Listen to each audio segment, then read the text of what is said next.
Shanti, Shanti, Shanti.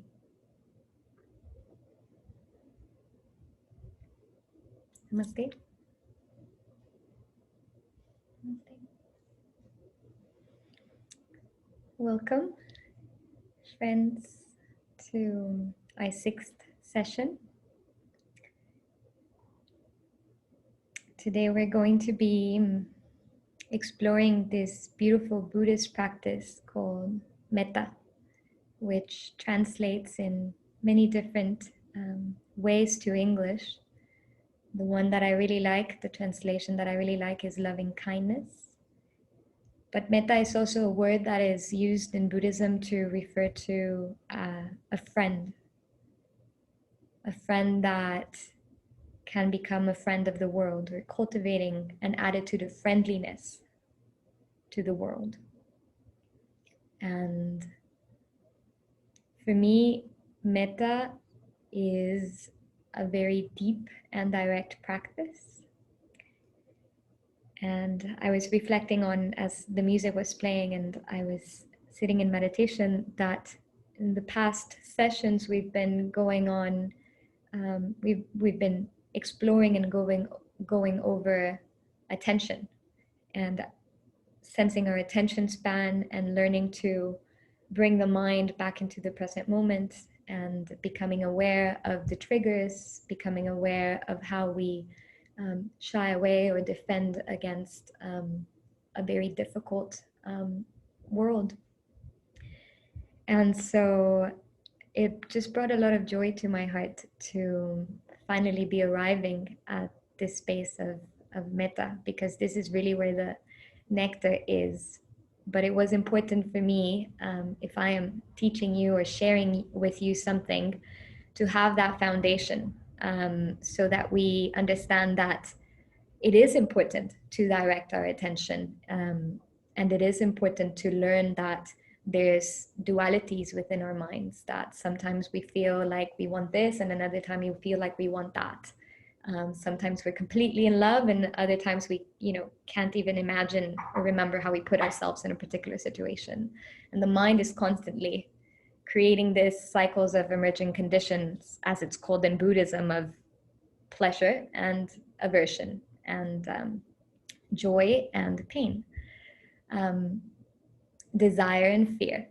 So now really coming into this practice of Metta, in this session that is our 6th session, is where I think the juices really are, in terms of accessing our hearts and opening our hearts to ourselves and to those that we love and to the world. And at this moment in time and space, we really need that.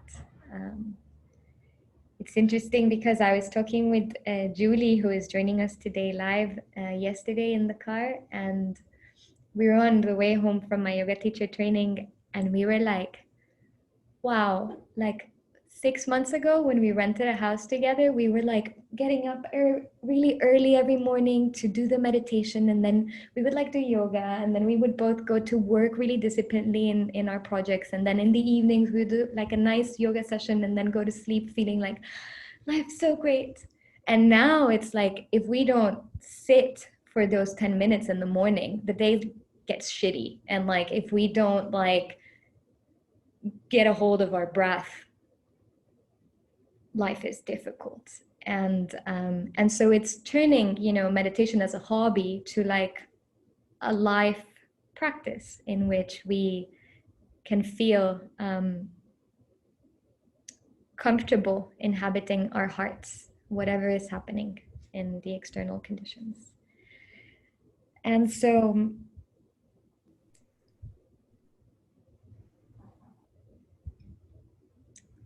Metta has a very peculiar technique. It's always the same technique. And I'll go over the technique with you, but we will take it a little bit, I won't say deeper because it's a Buddhist practice, it's very deep, but we will embody Metta.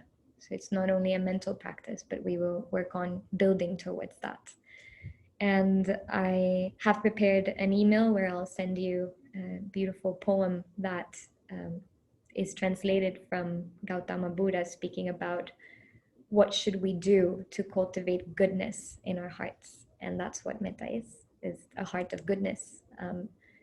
Even to the moments of most difficulty and the moments in which we feel very confused and everything is chaotic, how to cultivate goodness and how to meet the world with an open heart. And so the technique of metta, it's usually three-tiered. It's a three-tiered practice in which we sit. This practice, I've heard both Jack Kornfield and Tara Brach, which are two of my favorite teachers in Buddhism, they allow the freedom in metta that if you want to sit, you can sit. If you want to lay down, you can lay down. So feel free to just be comfortable in this practice. The practice is being recorded as well, if in case somebody's nervous system needs to reset and fall asleep if you lay down. No judgment at all. But let's turn off our microphones. It happened in another workshop. So we get the body comfortable, and then we bring to mind someone that we really feel a natural sense of love for, somebody that we sense, that we feel a lot of care towards, and that naturally evokes in us this feeling of like tenderness and goodness, and that we feel really in resonance with, yeah. And we wish very specific things. We wish them loving kindness, to be held in loving kindness. We wish them to be safe, to be protected, and we wish them to be free and to be happy. And it's really interesting because these emotions and these feelings and these attitudes towards somebody else are natural, and at the same time, sometimes we filter it, like, Julie, if you would only do this, then you would be happier. But it takes away the idea of what I think it's good for them. And I let them in their own process, respecting their own path, and from the center of my heart, allowing their presence in my own field to open my heart so that I can wish them happiness, peace, and safety, loving kindness. So I'll guide you through it, but I want you to know what we're doing. And then after you've done that, you can bring up, there's different pathways, but you can bring up somebody that you feel there's some sort of conflict with. It doesn't have to be extremely charged. It can be just the way that somebody spoke to you and it created a conflict, or somebody that's more difficult to feel loving kindness towards. And then you can practice the same thing and see what that shifts, because again, anchoring attention, all of this foundation that we've laid in the last 6 sessions, we're strengthening neural pathways. We're creating a whole different non-habitual way of relating. If somebody usually brings aversion towards us and then all of a sudden we're sitting with them, meaning not in person, but in our own hearts, bringing them to mind, something shifts internally. That gives a lot of peace to the heart, and expansion and release. And finally, we do the same practice with ourselves, which, surprising as it is, I know it is for me, is the most difficult, to actually sit with ourselves and wish us happiness, peace, and safety, wish us loving kindness, wish us to be safe. And so it comes full circle in that way.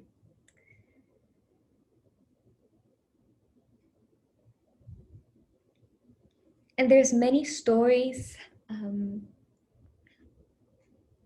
a lot of research being done in how loving kindness, how metta can literally change lives, stories of people being in prison, transformational stories of, I'm thinking of one in particular in which there was a gang of boys that played with violent tools like swords and guns, and one boy killed the other in like a fight.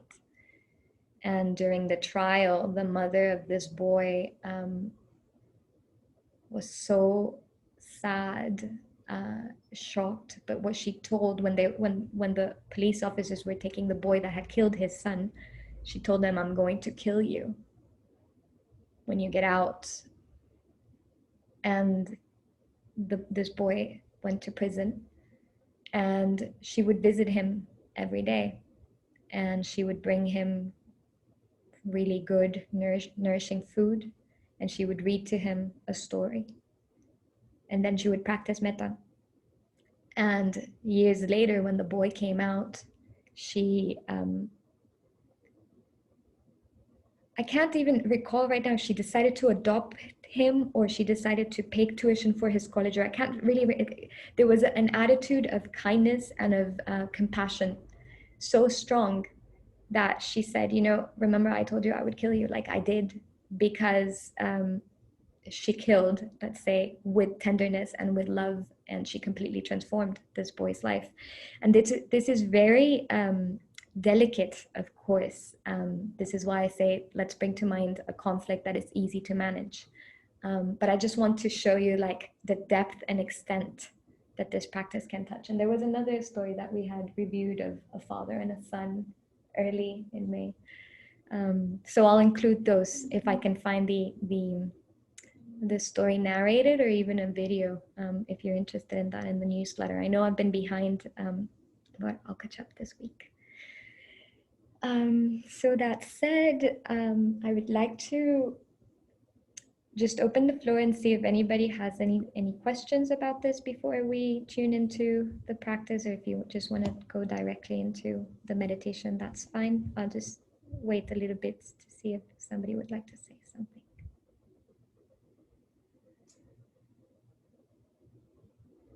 Okay. All right. Well, we'll begin then by finding a comfortable seat.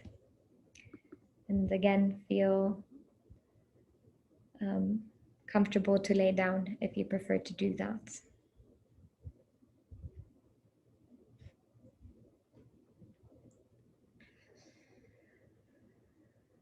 Allow your body to be in stillness. Place your hands where you feel they can rest and be comfortable. And whether you're sitting on a chair or on the floor in your bed, on your bed, really allow the body to feel comfortable and held. You can gaze softly at a point, or if you want, you can close your eyes as well.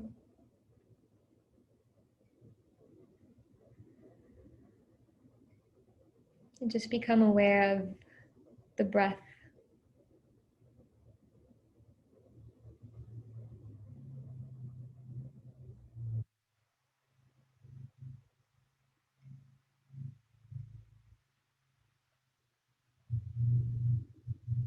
Allowing space for the natural rhythms between your inhalation and your exhalation to reach their full expression.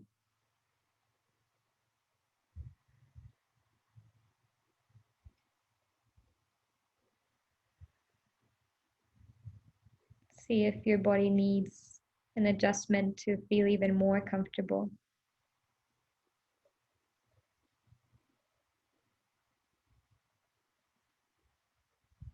And at this moment, just building a space of safety for each other. Building a space of safety for you.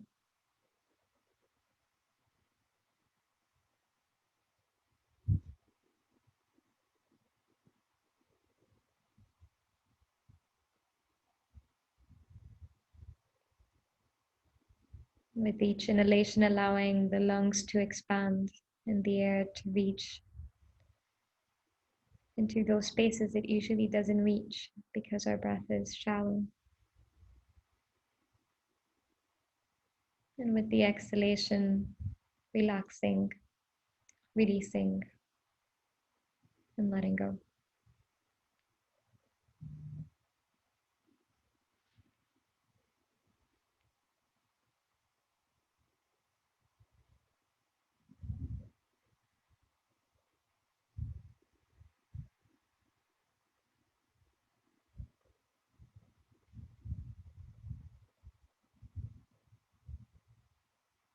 Really allow yourself to feel the effect of the breath in your whole body. So what happens when we anchor our awareness into the breath?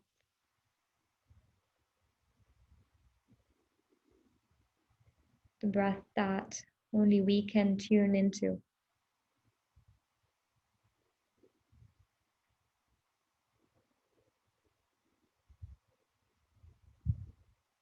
The breath of our entire lifespan that no one can take away from us.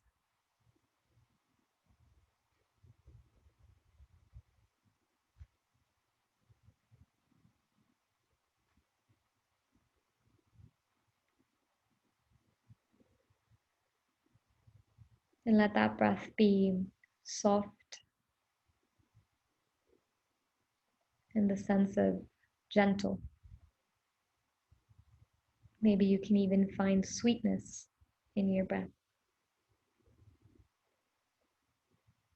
And if you're finding other things in the breath, let them be there.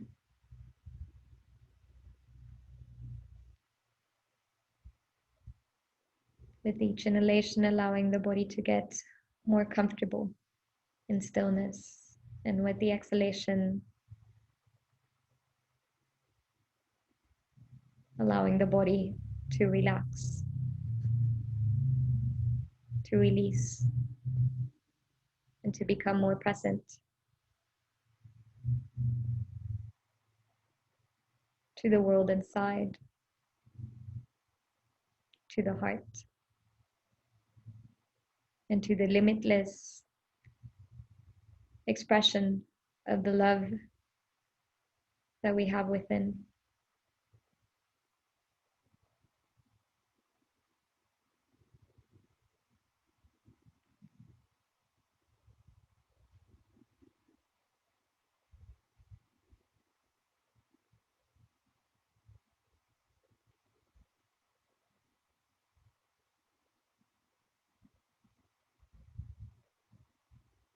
And see what comes to mind when you think about limitless love.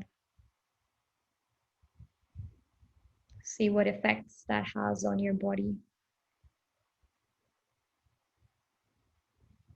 The Edgeless Heart. That's the title of this meditation course.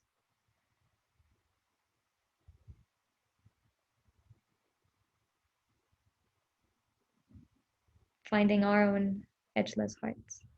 Limitless, boundless, vast.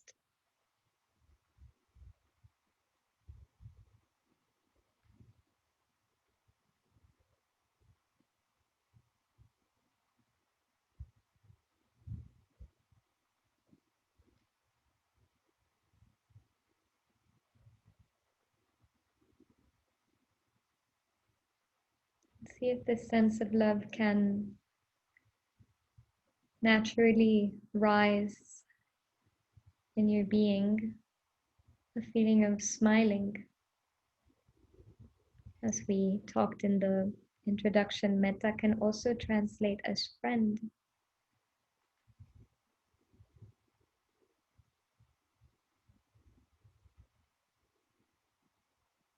The goodness and the reciprocity and the mutuality of friendship sparks a smile in our being.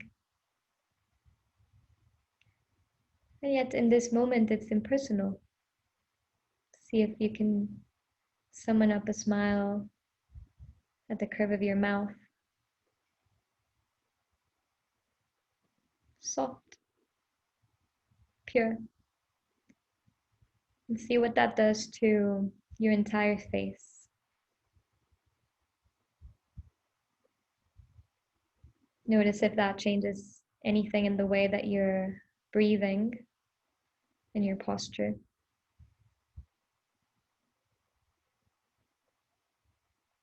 And let that smile ripple into your entire organism. So how would it feel like if also my chest was smiling?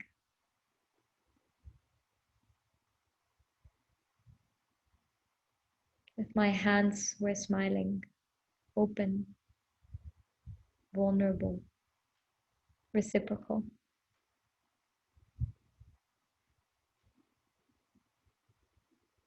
How would it feel like if my belly was smiling?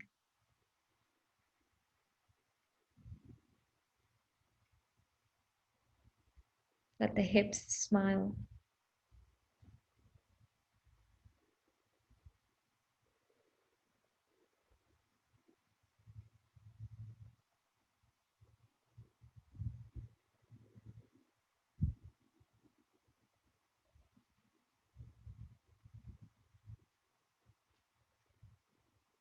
And let your entire body feel the effects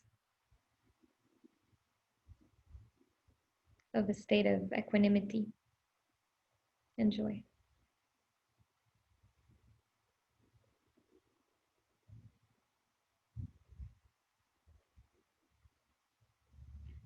And if for any reason this doesn't sound appropriate for this moment to you, that is absolutely perfect as it is.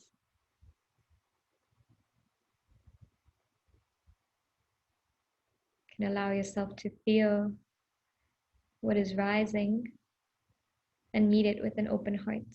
Meet it from the edgeless heart.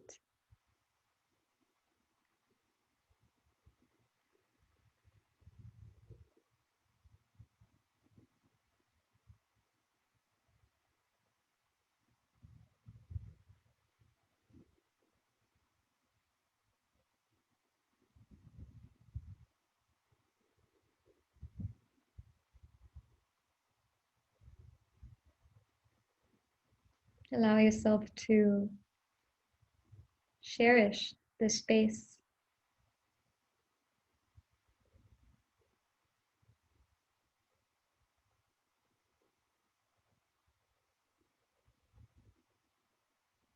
in which all of the aspects of our being come together.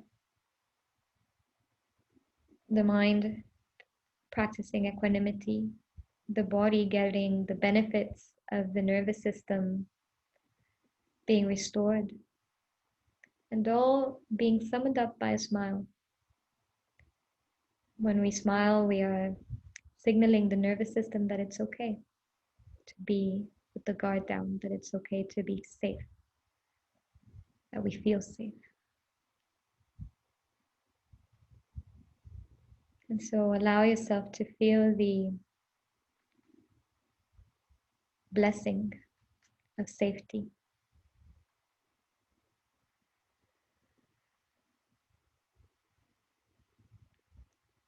The blessing of presence and of attention.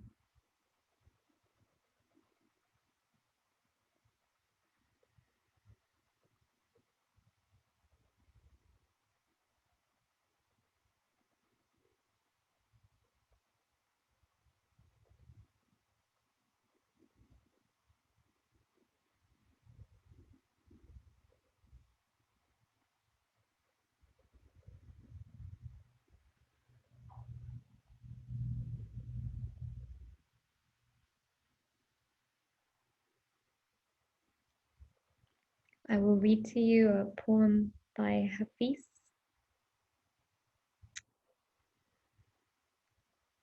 Everyone you see, you say to them, love me.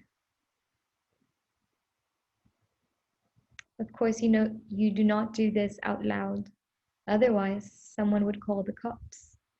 Still, though, think about this great pull in us to connect. Why not become the one who lives with the full moon in each eye, that is always saying, with that sweet moon language, what every other eye in this world is dying to hear? Everyone you see, you say to them, love me.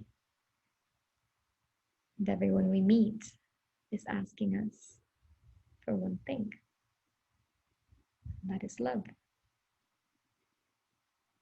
And yet, what is the quality of love that keeps our vessel full?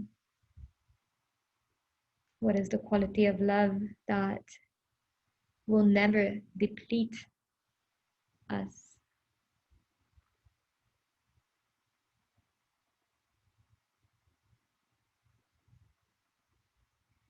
What is the quality of love that when we give, it gives us back?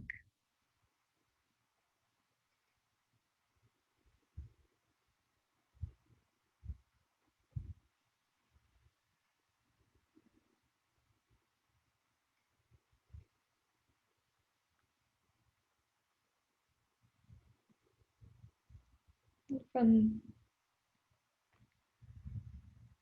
this space,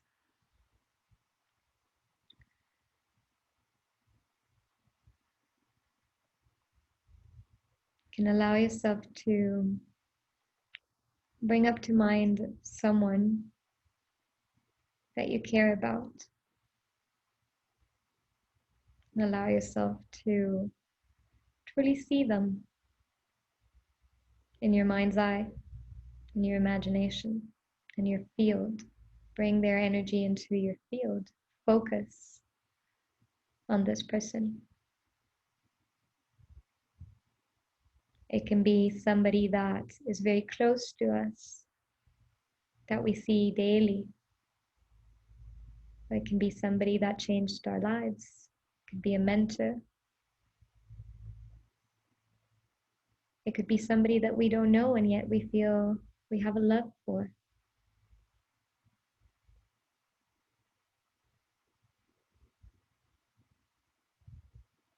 Choose to focus on someone that you're naturally drawn to, and that inspires tenderness in your heart.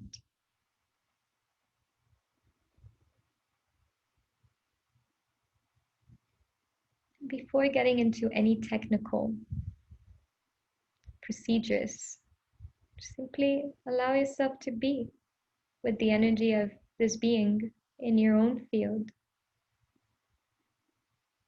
Maybe you can see them smiling at you. Perhaps you can even hear the tone of their words when they talk to you.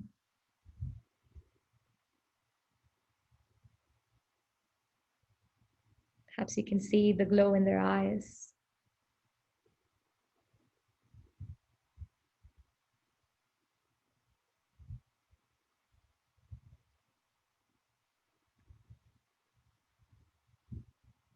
Perhaps there's somebody that is going through a critical struggle at this moment.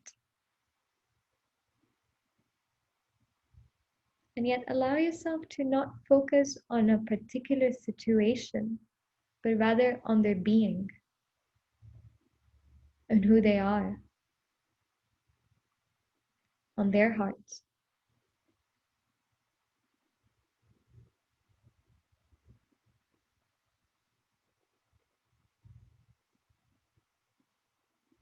And the vibrational frequency that we are activating by doing this is that of loving kindness. It's a love that doesn't hold or grasp or wants something out of this particular situation. Doesn't need to change anything. Doesn't need to fix. Doesn't need to rescue. It is an attitude of open-hearted presence to this being that we love or that we feel love towards. Allow yourself to breathe with this being.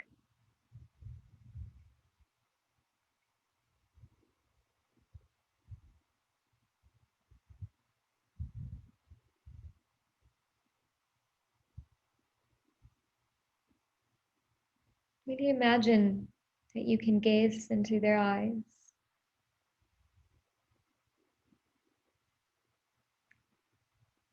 and that you can wish them loving kindness, to be held in love, to be held in this energy field that you are cultivating, but it's the energy field of the world that we have somehow pretended is not there and built walls around, but it has always been there.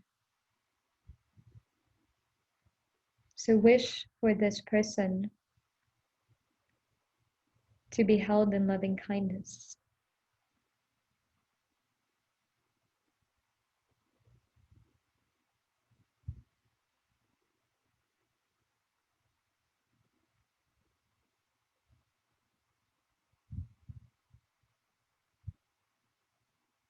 And if loving kindness is a concept that seems a little bit abstract,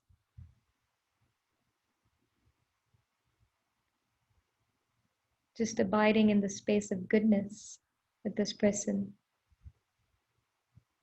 and wishing them happiness, joy.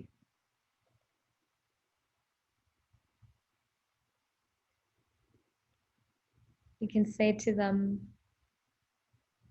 I wish you happiness, peace, and safety. I wish that you are always protected. I wish that you are well, that your body is well, that your mind is well, that your emotions are well, that your spirit is well. I wish you happiness, peace, and safety. And from this space, invite another being to come into the field, being that you also naturally love. Let's open our hearts even wider. It doesn't have to be a person. It can be a pet, somebody that is not present anymore in this world, in the physical plane. Invite that whom you feel naturally love for. And you can shower them also in this metta, wishing them happiness, peace, and safety. Meeting them with an attitude of loving kindness.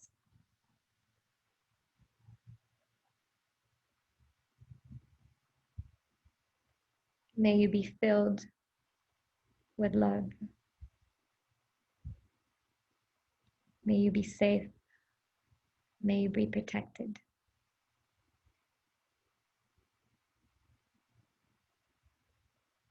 May you be happy. May you be free.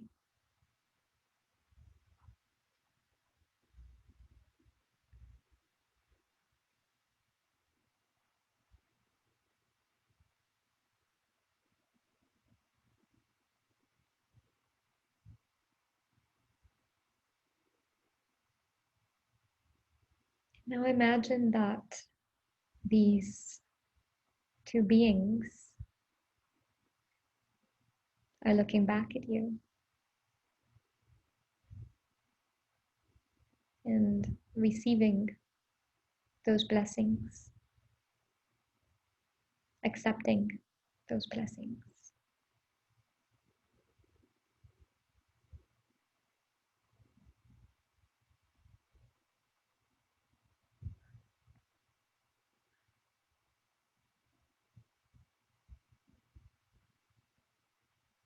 Imagine these loved ones and what they would say back to you. Not that, oh, thank you very much, but rather energetically. What would the quality of energy be?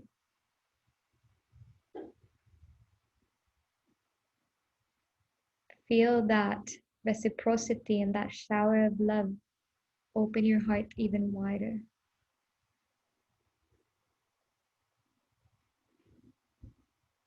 Feel loved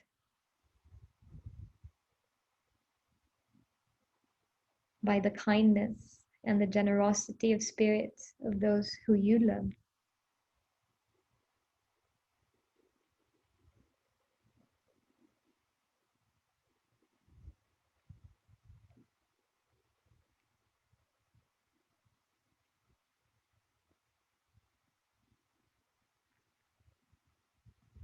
Imagine them saying to you, may you be held in loving kindness. May you be safe. May you be protected.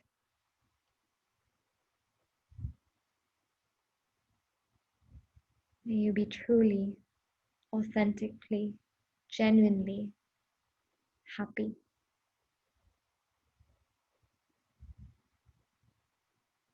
May you recognize that you are always free.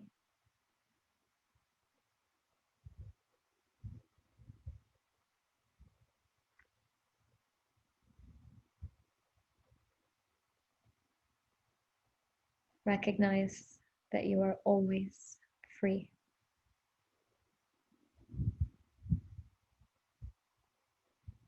And use this expansive, edgeless, limitless quality of presence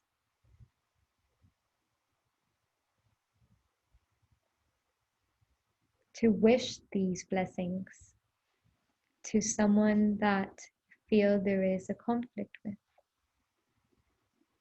Just more easily put, somebody that is a little bit harder to feel love towards.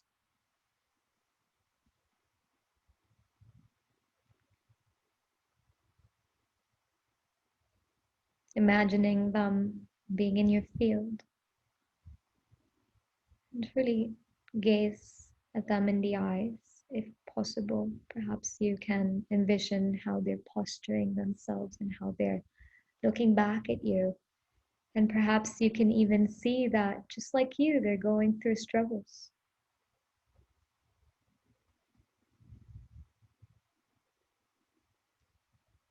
And here the attitude is not that of changing or fixing them or trying to somehow rescue them, because that's not our job. Here the attitude is of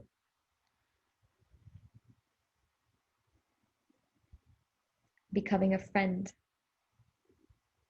to the world, befriending the world.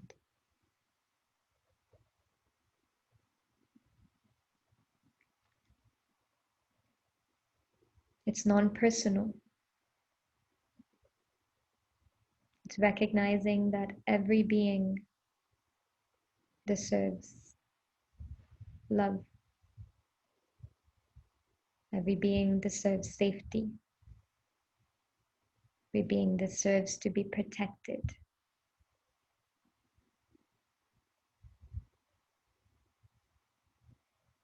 Freedom and happiness are our birthright.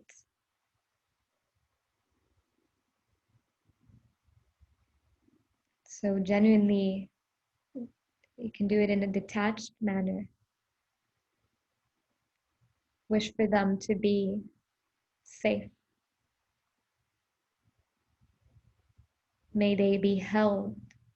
May they be held in loving kindness. May they be happy. May they be free.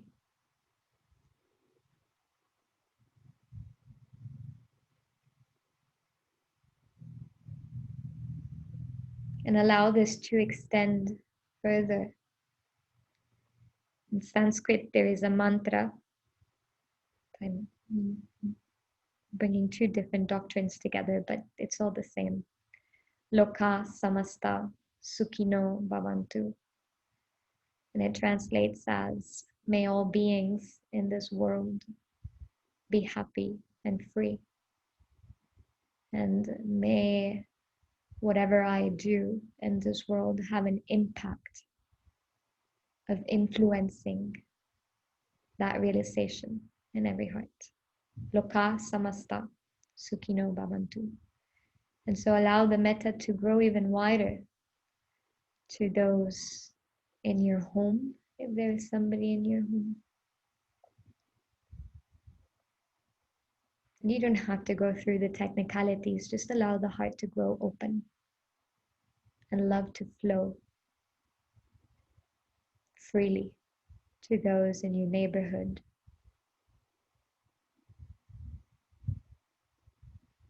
in your city, in your town.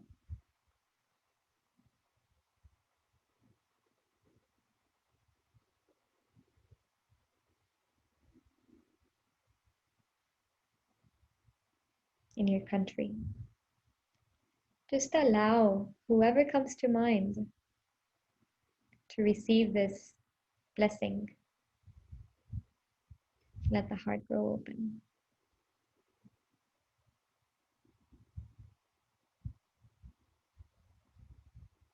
And we can wish together in this circle as well, all of us who are present.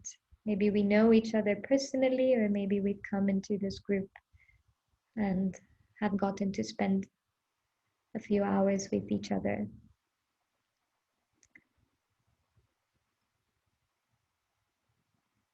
And so we can use Metta for this group. And may we all be safe. May we all be protected.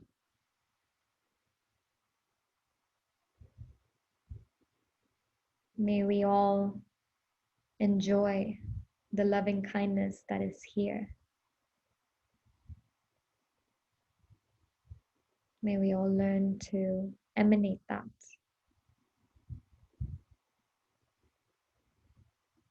May we all be happy and free.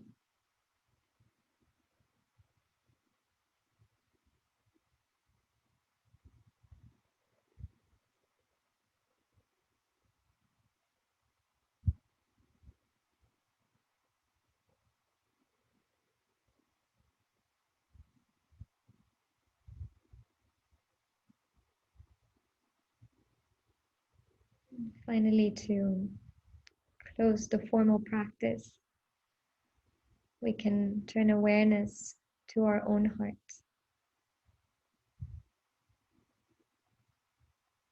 to our own body, to our own mind. For me, it's always really useful to place one hand on my heart and one hand on my belly to feel that connection with my being, especially when the mind is wandering off. You can see if that works for you, and if it doesn't resonate, don't worry about it.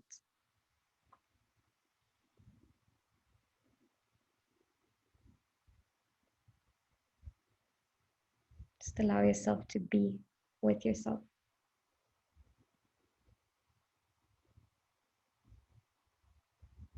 And just sense the power of loving kindness. Sense the power of metta. Don't feel like you have to say anything yet. Just feel how vitalizing it is to give loving kindness.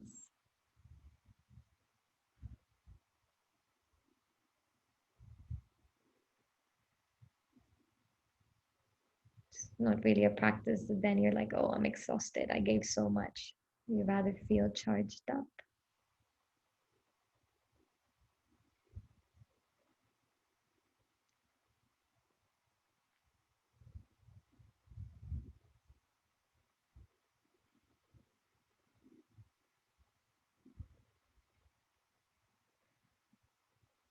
I want to read to you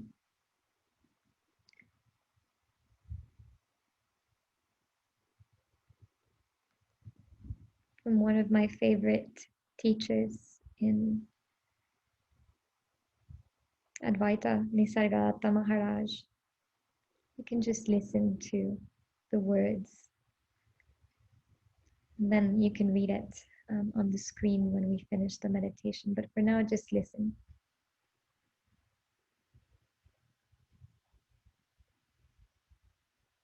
All you need is already within you. Only you must approach yourself with reverence and love. Self-condemnation and self-disgust are grievous errors.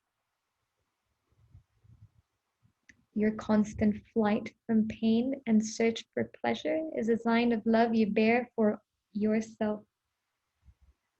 All I plead with you is this: make love of your perfect self.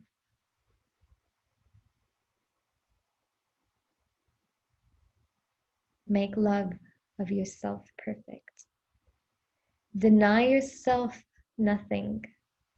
Give yourself infinity and eternity and discover that you do not need them.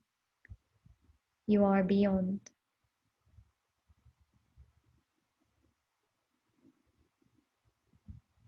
Self-condemnation and self-aversion are grievous errors. I plead you, meet yourself with love.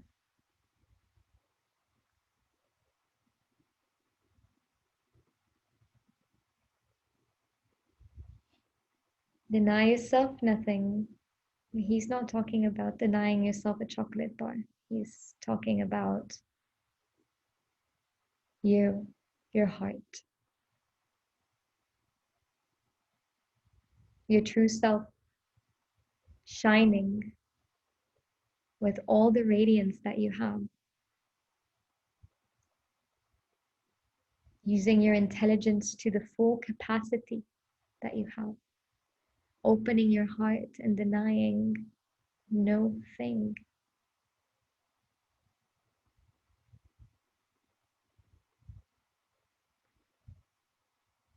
And remember, as I've said multiple times, wholeness does not mean perfection. We're not looking for a state here. Whatever idea we have we should be is this moment. This moment is our perfect teacher. Wholeness does not mean perfection. It means including, accepting, and integrating all parts of who we are, as Frank Ostisaki says, great Buddhist teacher and grief counselor. So all is welcome here, and all is going to receive this metta.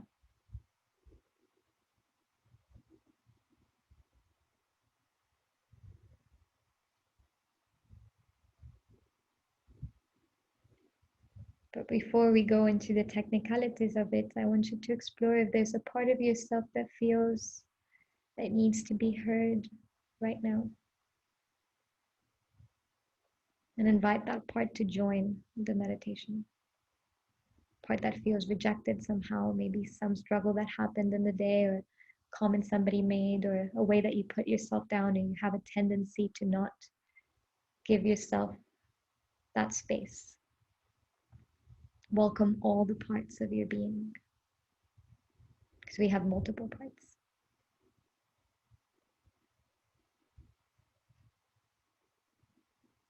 And hold them all in loving kindness.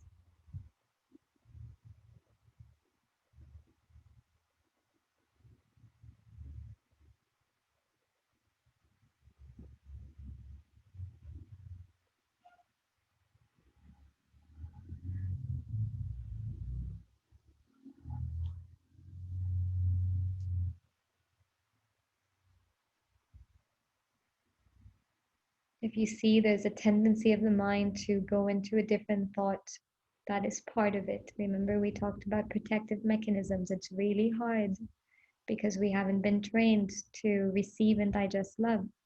Just note that and turn attention inwards back again. Say to that part, I wish you feel safe. Meet yourself with a smile, an internal smile, and an open heart.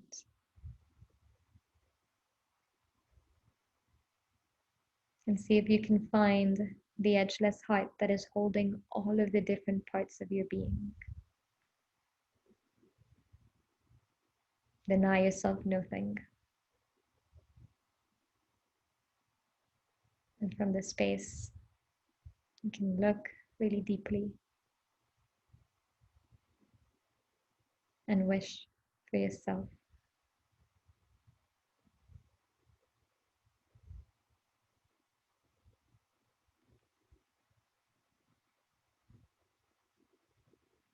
And I want us to say it out loud this time if it feels comfortable. You don't have to turn the mic on, but allow yourself to say these things to yourself. May I be held in loving kindness. You can whisper it. May I be held in loving kindness. May I always be safe. May I be protected always.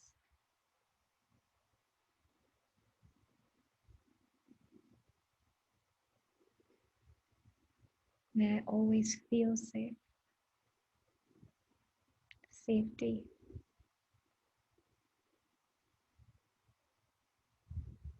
Truly embrace safety. Safety gives us freedom. Freedom of being, which is what Nisargadatta is talking about, but also freedom of choice.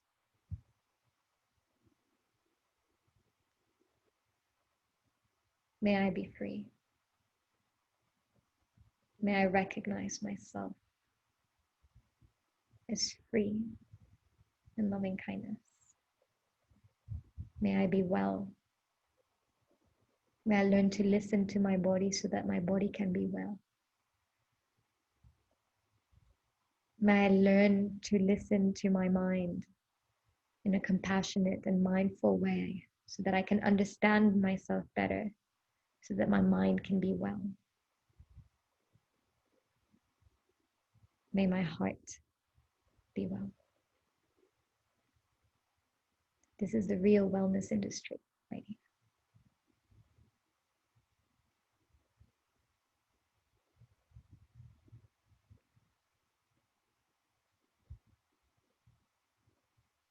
Naturally, if there's any other whisper that you wish to tell yourself, for me, naturally, what comes is trust. Trust. But you can whisper to yourself whatever word of encouragement you need to hear right now. Trust.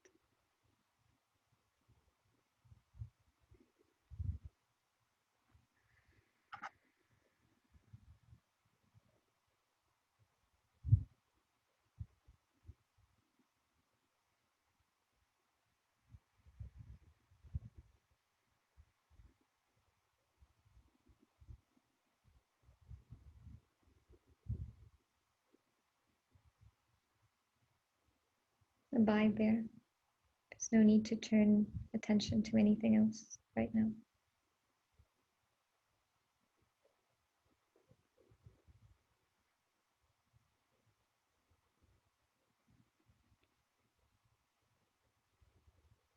The first Yoga Sutra of Patanjali is Abhyas Yoga Nushasanam.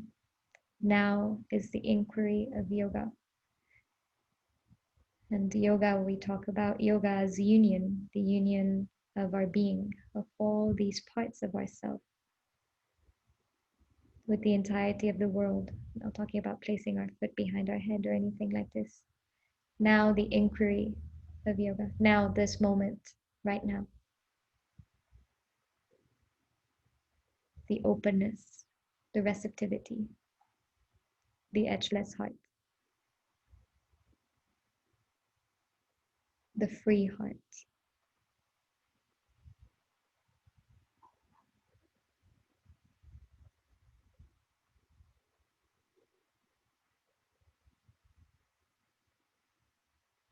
Allow yourself to mirror whatever sensations you're feeling internally with your breath. So if you're feeling expansion, allow your breath to become expansive. If you're feeling tenderness, allow your breath to become tender.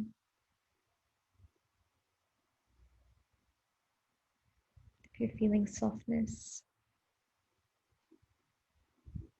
gentleness, allow your breath to be gentle. Allow your body to be gentle.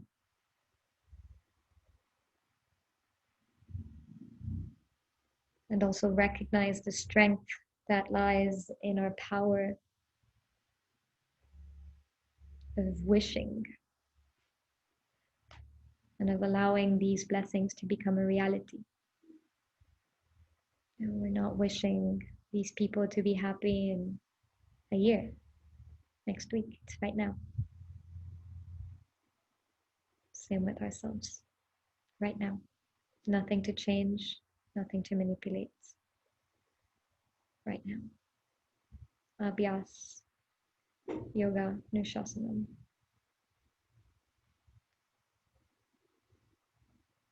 And this is the anchoring of attention into the heart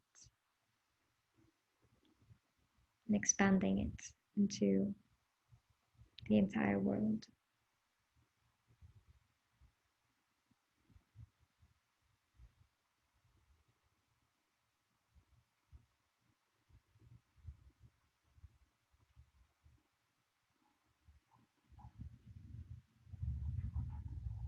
I will read again the quote by Nisargadatta Maharaj so that we can close the meditation with this high caliber wisdom.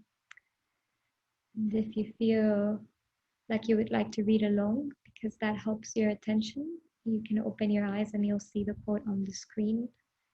But you can also keep your eyes closed and listen. All you need is already within you. Only you must approach yourself with reverence and love. Okay, so all we need is already here. But we need to approach ourselves with reverence. And what is reverence? It's a very royal stance, a very graceful way. Approach ourselves with reverence and love. This high caliber of love in Sanskrit is called prema, divine love. Self-condemnation and self-disgust are grievous errors. Don't do that. How it's such a natural pathway of the mind, or like ingrained pathway really, of attacking ourselves and victimizing ourselves or persecuting ourselves, trying to rescue ourselves. It's self-condemnation and self-disgust are mistakes. Your constant flight from pain and search for pleasure is a sign of love you bear for yourself. As Hafiz was saying, everyone you meet, you're saying, love me. Your constant flight from pain, that is in Buddhism, that is the aversion cycle of emerging conditions. There's pain, we want to fly away. There's pressure, there's pleasure, we want to grab it. Really what we want is that love for ourselves. And so all I plead you is this. Make love of your perfect self. I keep saying that. Make love of yourself perfect. The sweetness, the connection, the integrity, the wholeness. Deny yourself nothing. Give yourself infinity and eternity. And discover that you do not need them. So everything that we're, constantly seeking for, You're beyond them. You do not need them. Everything that you need is here. Abhyas yoga, Rishasana. And this deny yourself nothing in Vedanta is very common, like misunderstanding. It's not like, oh, I am craving sex and so I want to have sex now. Even if the conditions are not there for it. Deny yourself nothing is deny yourself nothing that is the goodness of the soul, of the goodness of the heart. Allow yourself to be who you are, as you are.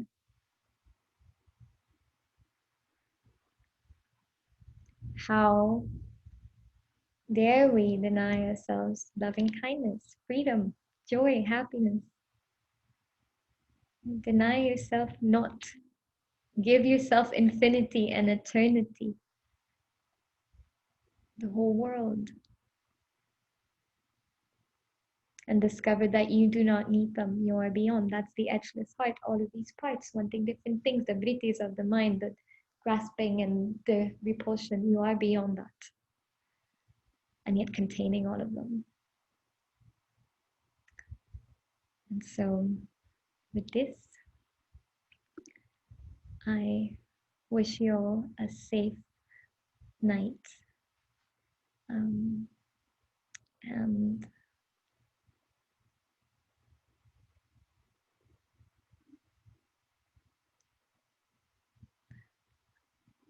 I thank you all for showing up tonight. I think it was a really powerful session. I had read somewhere that 11/11/2020 meant something. I don't know about numerology, but I feel that the energy field that we were able to create was very powerful, open, and I would like to open the floor now. If somebody would like to make a comment or say something, you can also feel free to write if you don't want to speak out loud.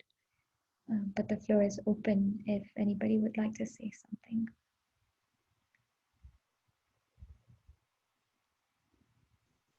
Hi, Prema. Hello, who's this? Hi. Hi, Tanya. Yeah, I agree. It was really powerful from the beginning. And now that you said, about the 11/11, I don't know if that has something to do or not. I guess it makes sense because, yeah, I just felt very vulnerable and at times almost scared to go to certain places where the visualization of your meditation was taking me. And that was very interesting for me because I normally crave going to those places, and I was a bit resistant today because of how powerful it felt. So I think it's probably also a combination of how we have come together as a group and how we're digesting everything that's been going on in the different classes we've had together. And so I think today was probably just one of those very important points in a course where there's kind of like a before and an after. That's how it feels to me. So yeah, thank you. Thank you so much, Tanya. I really appreciate that comment and also all the feedback that you've given throughout the course since the beginning. Yeah, I don't know if you were here earlier. I think you jumped in a little bit after when I said that the first classes felt much more foundational and like, okay, how do we anchor our mind and what does it mean to harness our breath and why do we feel triggered sometimes, and that cuts away the feeling of peace. And like now it's like, okay, this is where the heart can begin to open, and they're all simultaneously happening. It's more like building blocks to get to where I want to take you, which is the edgeless heart, right? And interesting that there was resistance. I feel it too, because it's such a powerful field that somehow we feel we're not deserving of. I don't know what happened with you, but if you feel called, you can share a little bit. I know myself, it's like with freedom, I feel afraid of freedom, and I feel afraid of my own power, my own wings, and I see what happens when I'm not afraid. And yet right now I'm going through a process of taking full responsibility for my freedom with loving kindness. And I know that it's a very delicate process. So resistances, or last time we called them protective mechanisms, are naturally going to be there because we feel undeserving, or we feel that we're not enough, for this expansive energy. And I don't know, this is at least my experience. You may have a different, like all of you may have a different way of relating to this, but I felt called to share my own. Would you like to expand a little bit more, Tanya, on your experience of resistance? Are you good?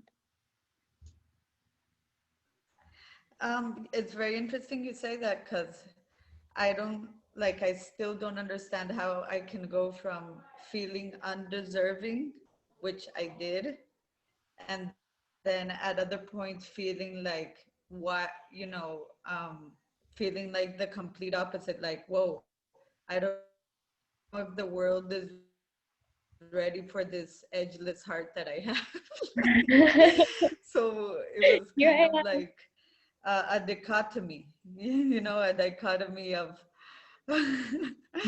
yeah, this I mean, it was a beautiful dance of not agreeing with what was going on in my heart, and feeling peace with that, Mhm. feeling it's okay that it can constantly not agree, because I don't live like that, but today it felt like that, like almost two different hearts Mm. in one, sharing one same safe place, so Mm. yeah, interesting. Wow. Interesting you say that. Hmm. Wow, that's very powerful. Hmm. Mm. I love, thank you for sharing that. I It was. how you said it's a dance, because Hmm. in this world of form, we're constantly going through moments of expansion and then moments of contraction. We feel, and even women, like with our cycle, like it's in so many different layers, the oscillation that happens. And Jung called it an antiodrome, Mm. which is like a pendulum that goes from one side to the other and from one side to the other. And that's life. And yet what you said is key, like both were sharing this safe space. And what is that? It's a greater heart. In Buddhism it's called bodhicitta, Mm. the awakened heart that can see, okay, this one is ready to shine and this one is not ready to shine, this one cannot receive, but both are being held in the same awareness, which is the witness consciousness, which is what all of this is about. So thank you for sharing that. Thank you, Prema. Gracias. Gracias.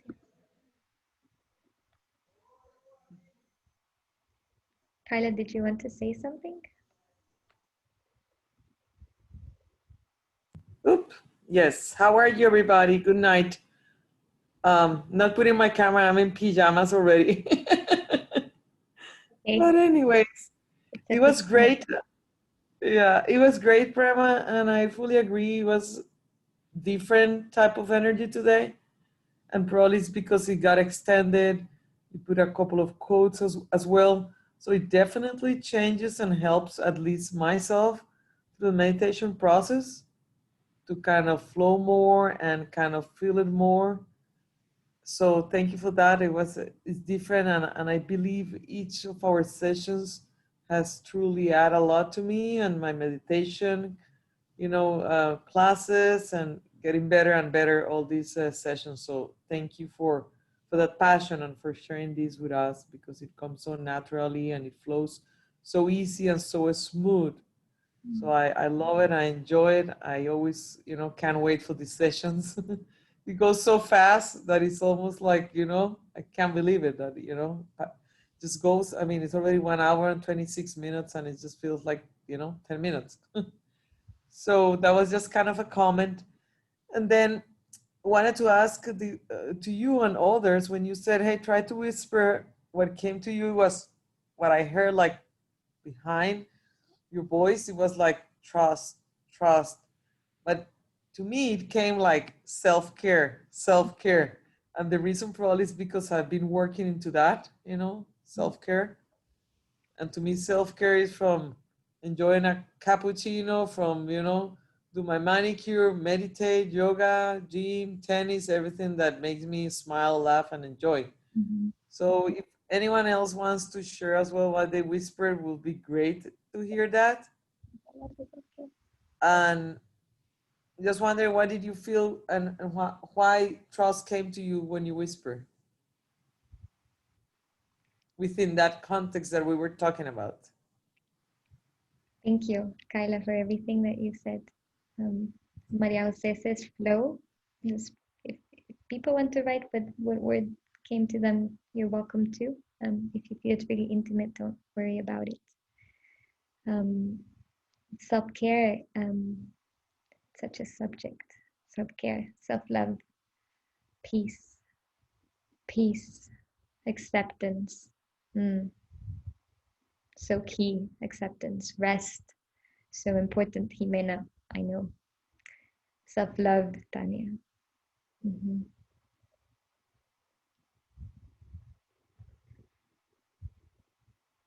It's beautiful how they're all, the same in different contexts, let's say. And there's this need for acceptance before any of these can happen. Need for acceptance before can allow ourselves to flow, rest, have self-care, self-love. It's beautiful. Thank you.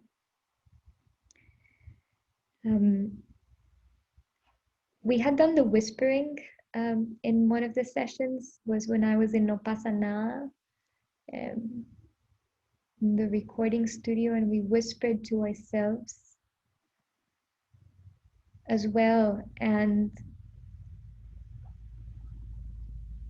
this wasn't recorded, and I think you weren't in the class, Kyla, because it was the Q&A session. And actually, do people feel comfortable if I just upload everything? Because I think a lot of us would like to hear the comments, but I want to be also very mindful of those of you who are on video or who want to share something that you feel is too intimate. If you don't mind, I'll send a survey so that it's private and nobody feels any sort of way. Anyway, when we were in No Pasa Nada, in the Q&A set, the session was on field and focus. And yet during the Q&A section, or the conversation section, we talked about gratitude. And we did a shorter meditation that was bring to mind what you're grateful for, and then whisper that to yourself. And so what we did was access a place of gratitude and then whisper, like, I feel grateful that we're having this conversation. I feel grateful that I get to teach. I feel grateful that I am in a very intense process of self-inquiry right now, in which I'm becoming more of myself, more of my own. I'm grateful for. And so you say these things that you're grateful, and there's something about the whispering that brings it all together, I feel. The mind, and there's something about language that is so powerful.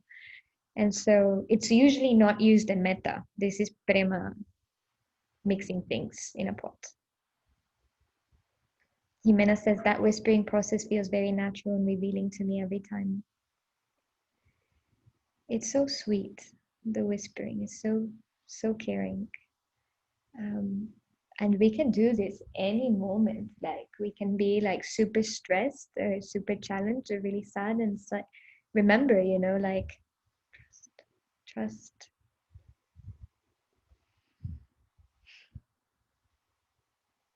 It's really powerful. And the reason why trust, I think I already alluded to it. For me, if you know me personally, you'll know that I'm like very type A, like super academic, super mental, always wanting to do things like in a particular way, very methodical.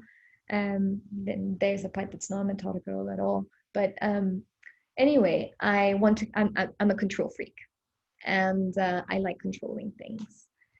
And I realized this because I had a session with one of you that mirrored me back this, and right now I'm in a process in which controlling won't do any help, and so there's this trust that needs to happen, and it's actually my something that my therapist told me. Like, we finished the session and she just looked at me and she was like, trust. So now I'm using that for myself. Okay, MJ says a good excessive exercise, you meant, Maria Jose? Chippy? A good exercise I usually do is to talk to myself in the mirror. I just read it somewhere and it is super powerful. Eye gazing yourself. I agree. And this is really interesting. When we look at ourselves in the mirror, we're looking at an image of ourselves. We're looking at the way our body looks. We're looking at our eyes, in our eyes. And there's something really powerful about looking in your eyes. But you're looking at a body image, and there's a lot to be said about this that's really good. Building a connection with yourself, building a connection with your body, building a connection with this vessel that in many traditions, including shamanism, the body is the soul. And so anything that the body is expressing something about an internal world. But because of my training, ashram training, just deny everything. The body doesn't mean anything or whatever. No, that's just a judgment. Because of my training in Vedanta, what happens when you gaze internally? Can you gaze yourself? Who is there when you gaze inside? And can you build a relationship with who is looking back at you when you close your eyes? Does that make sense? When you close your eyes and you inquire upon I, who is there? And who is asking the question? It's Nisargata, Ramana, Ananda Mahima, all these more of Vedanta lineage. But both are beautiful. They're just on different moments. Self-commendation.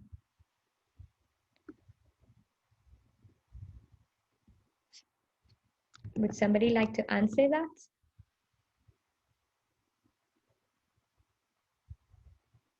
You mean self-commendation is like receiving positive feedback?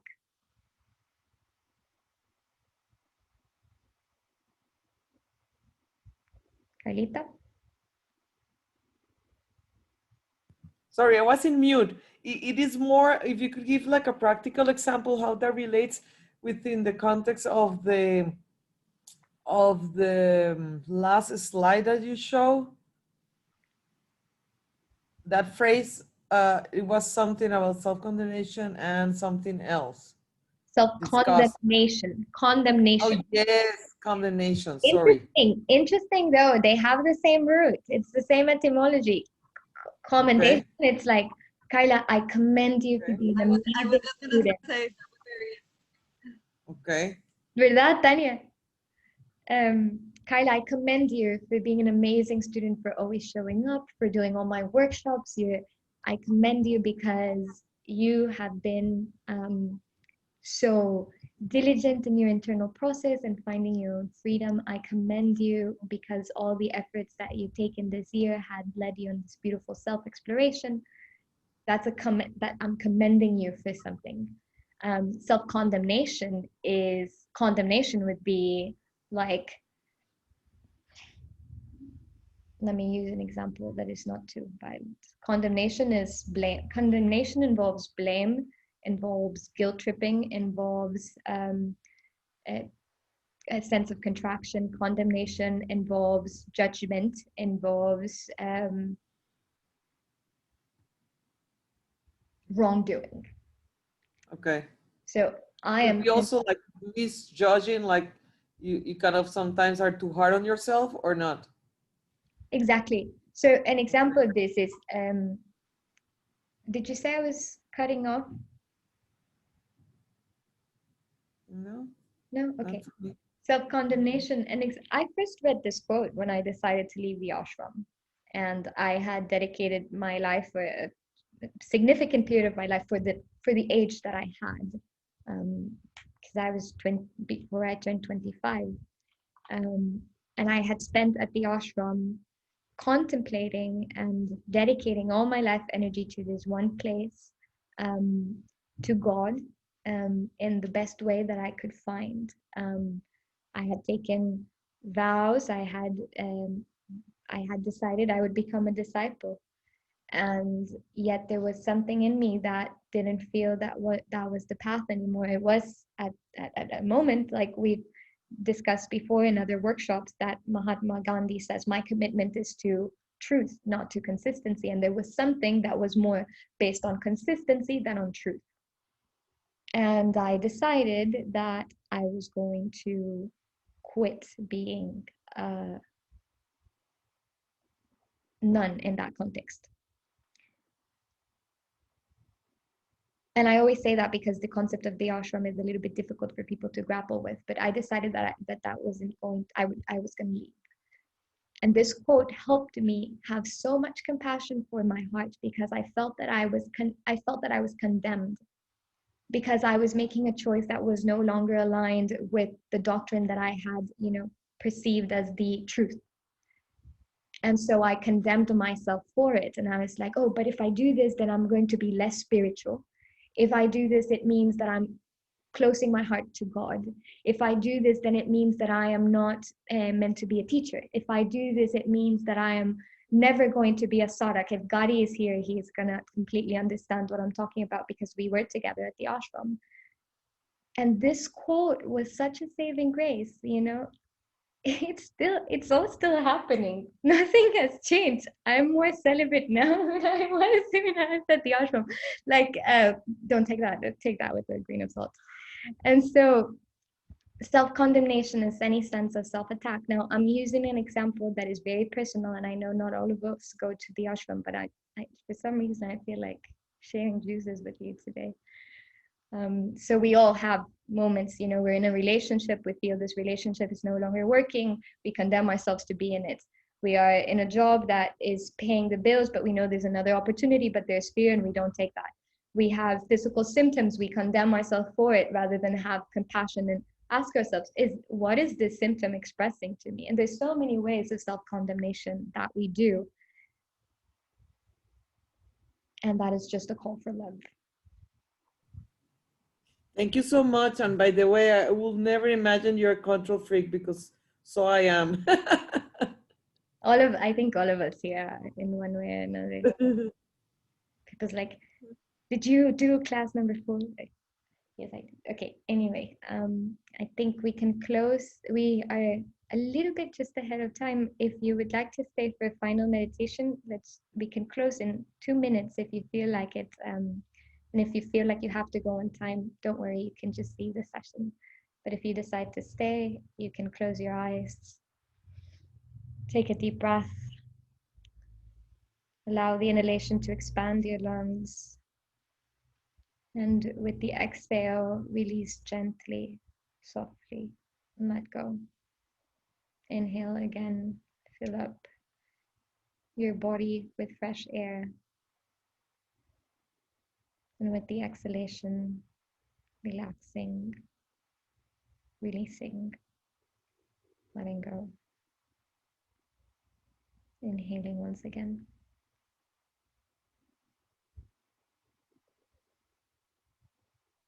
And let yourself exhale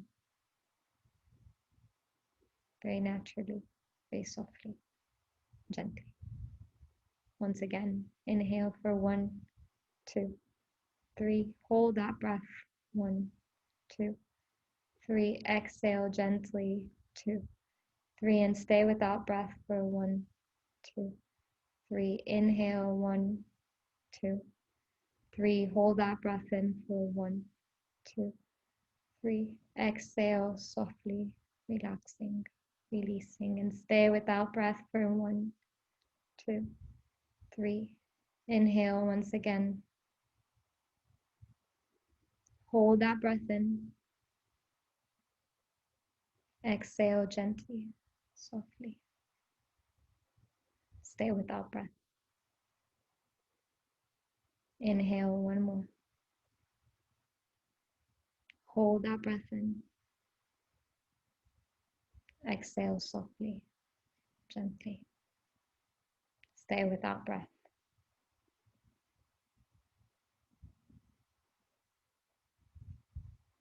Inhaling through the nose. Holding that breath in. Exhaling gently. And staying without breath.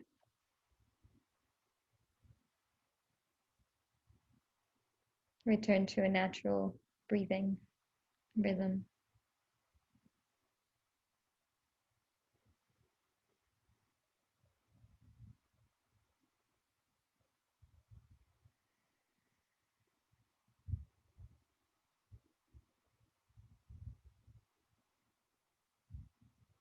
May you be held in loving kindness. May you be safe, always protected. May we recognize that you're free and that joy is your true nature. Namaste. Namaste.